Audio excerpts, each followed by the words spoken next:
हिंद दोस्त, बता दूं कि अगर आपने 10वीं पास कर लिया है तो आपके लिए ये एक अच्छा मौका है शुरुआती के दौर में आपको एक जॉब करने का। जी हाँ, मैं खासकर वैसे बच्चों को मैं बताना चाह रहा हूँ जो बच्चे अभी अभी 10वीं पास किए हैं और उनका एज 18 साल हो गया है।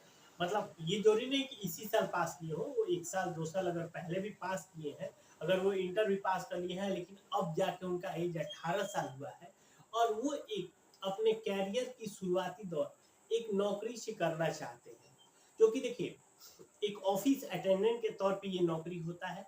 तो उससे रिलेटेड अगर आप चाहते हैं अपना कैरियर बनाना, ठीक है, तो ये वैकेंसी आपके लिए बहुत ही शानदार है। ठीक है, हम बात कर रहे हैं एसएससी एमटीएस का।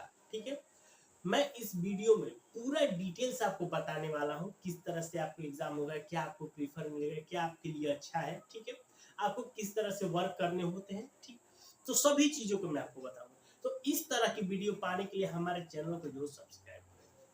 देखिए, ये वैकेंसी है एसएससी एमटीएस और हवलदार का। मैं बता दूं कि ये वैकेंसी हर एक साल कुछ ना कुछ पदों पे आती है। कभी बहुत बम्पर पदों पे आती है, कभी कम पद पर। जैसे मैं आपको दिखा देता हूँ, इस बार जो केवल वैकेंसी आई है 1075 पदों पे आई है, जो कि बहुत ही कम पद है। क्यों? जब पिछला बार 2024 में वैकेंसी आई थी तो 9583 पोस्ट पे ये वैकेंसी आई थी। 2023 में जब ये वैकेंसी आई थी तो 1788 पोस्ट पे, और उससे पहले जब 2022 में ये वैकेंसी आई थी तो 12,538 पर। यानी कहने का मतलब कि ये एक बार देख सकते हैं कि एक साल आपकी वैकेंसी बहुत बम्पर आ रही है, फिर दूसरी बार जब वो वैकेंसी आ रही है तो थोड़ा कम पद, बहुत ही कम पदों पे आ रही है, फिर उसके बाद आ रही है तो अच्छे पदों पे, फिर इस बार भी आपकी कम पदों पे। चलिए उससे कोई बात नहीं कि अब क्या करें, ये जितने पद खाली होते हुए उसी अकॉर्डिंग ये आपकी वैकेंसी निकलती है। लेकिन ये एक अच्छी बात है कि आपकी ये वैकेंसी हर एक साल आती है। ये नहीं है कि आपको जैसे ग्रुप डी वाला हुआ कि 2018 में आया था फिर उसके बाद अभी आ रहा है, तो इस तरह से ये वैकेंसी नहीं होती। ये आपके हर एक साल की वैकेंसी होती है। ये सबसे इस वैकेंसी की अच्छी बात है। इसके लिए योग्यता मांगा जाता है वो 10वीं पास है। आप ये मत सोचिए कि 10वीं में आपका फर्स्ट डिवीजन है कि सेकेंड डिवीजन है कि थर्ड डिवीजन है, कि आप स्टेट बोर्ड से पास किए हैं कि सीबीएसई बोर्ड से पास किए हैं, उससे कोई लेना देना नहीं है। अगर आपके पास 10वीं का पास का है और आपका एज 18 से ऊपर हो चुका है तो आप समझिए इसके लिए एलिजिबल है। इसमें मैं पहले ही बताया कि इसमें दो पोस्ट होता है, एक होता है एमटीएस, दूसरा होता है हवलदार। एमटीएस की अगर बात करें तो 18 साल से लेकर 25 साल तक एमटीएस लिया जाता है और 18 साल से लेकर 27 साल हवलदार के लिए लिया जाता है। ठीक है, ये हुआ आपके जनरल कैटेगरी का। अगर आप ओबीसी से हैं तो आपको 3 साल की छूट दी जाएगी, यानी कि एमटीएस चल जाएगा 28 साल तक और हवलदार हो जाएगा 30 साल। और एससी एसटी है तो आपको 5 साल, यानी कि एससी एसटी के लिए हो जाएगा आपका 18 साल से लेकर 32 साल और 18 साल से लेकर 30 साल, और ये हो जाएगा 18 साल से लेकर 32 साल हवलदार के लिए। पर अकॉर्डिंग टू जो आपको छूट मिलता है, ओबीसी को 3 साल और एससी एसटी को 5 साल, वो आपकी छूट मिलेगी मिलेगी। ये हो गया। अब बात करते हैं फॉर्म का। देखिए, फॉर्म आपका 26 जुलाई से फॉर्म शुरू, जून से फॉर्म शुरू हो चुका है और आपका फॉर्म 27 जुलाई तक ये फॉर्म भरा जाएगा। इसमें जो फी लग रहा है, देखिए, एक यही एक अकलौता ऐसा जॉब होता है जो बहुत ही कम फीस पे ये भरा जाता है। इसका देखिए मात्र 100 रुपए चार्ज है जनरल, ईडब्ल्यूएस और ओबीसी को, और अगर कोई एससी एसटी फीमेल है तो उसको 0 रुपए का चार्ज देना है। मैं बता दूं कि अब इससे लो कॉस्ट का फॉर्म कोई नहीं है। एसएससी ही एक ऐसा फॉर्म है। एसएससी में बहुत अलग अलग तरह के पोस्ट आते हैं, वो जो आगे आगे जैसे अभी सीएचएसएल भी आया है, सॉरी सीजीएल था, वो अकॉर्डिंग टू है, कोई 10th पे है, कोई 12th पे है, कोई ग्रेजुएशन पे है, लेकिन सभी का आपका यही फी होगा, किसी का कोई बहुत हार्ड फी नहीं है।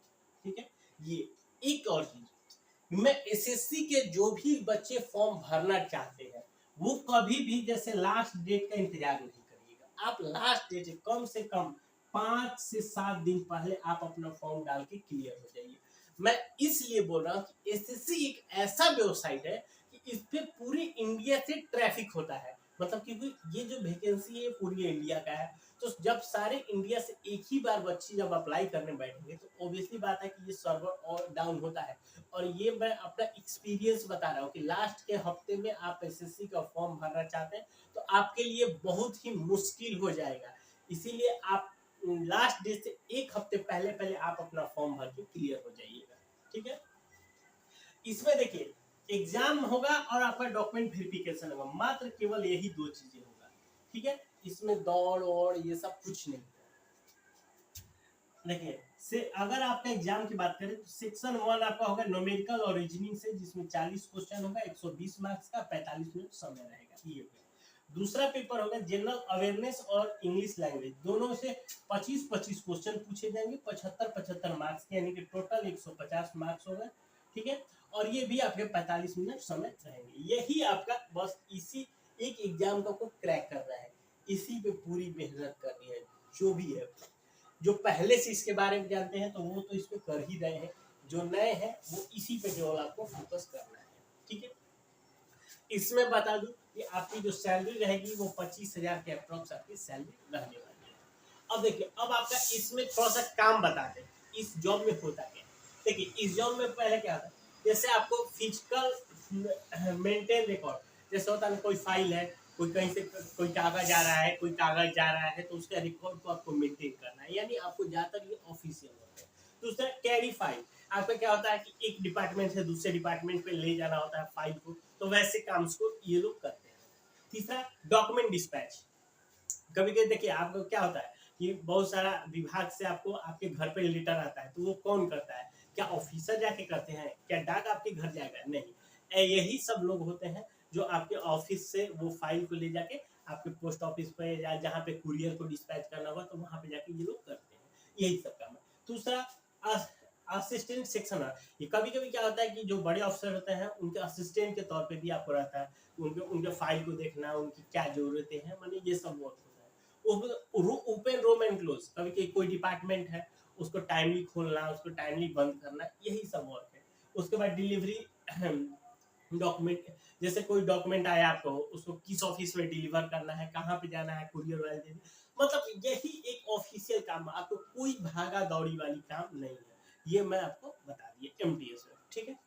अब मेन चीज है कि जब आप फॉर्म भरने जाएंगे तो आपको इंपॉर्टेंट क्या क्या चीज है, यही चीज बहुत जरूरी है।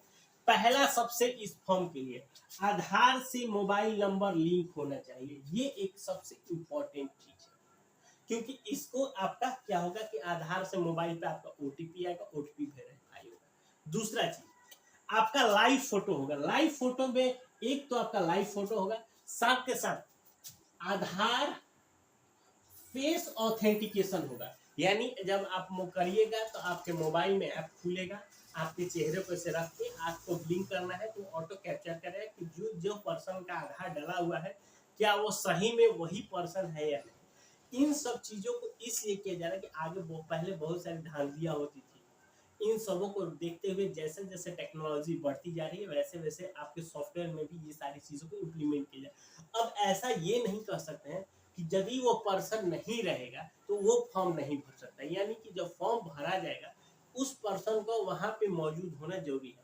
अगर आप खुद से भर सकते हैं तो अच्छी बात है, नहीं तो यदि आप साइबर में जाते हैं तो साइबर वाले के पास आपको जाना होगा, वहां पे उसको लाइव फोटो देना होगा, उसको लाइव फेस ऑथेंटिकेशन कराना होगा, तभी आपका फॉर्म सबमिट होगा, ये चीज होगा। उसके बाद आपकी 10वीं का मार्कशीट हो गया और 10 आधार कार्ड, उसके साथ मोबाइल ईमेल आईडी, ये तो आपका कॉमन है, ये आपका रहेगा। यही डॉक्यूमेंट आपको फॉर्म भरते समय लगेगा। तो फिर से मैं एक बार बता दूं, ये एक ऑफिशियल जॉब है एमटीएस का, शुरुआती के लिए अच्छा है। अब इस जॉब में मैं इसलिए बता दूं, एक तो ये आपका देखिए काम कोई हार्ड काम नहीं है, तो इससे क्या होगा आप थकेंगे नहीं।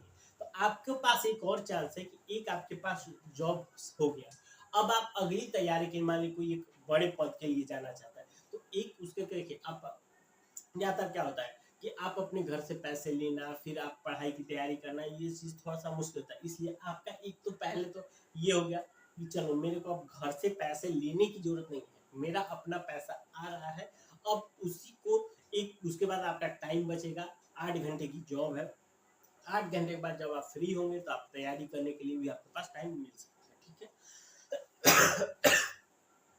तो इसके बावजूद भी अगर आपको कोई और जानकारी चाहिए इससे रिलेटेड तो हमें नीचे कमेंट करके पूछ सकते हैं। मिलते हैं नए वीडियो में, तब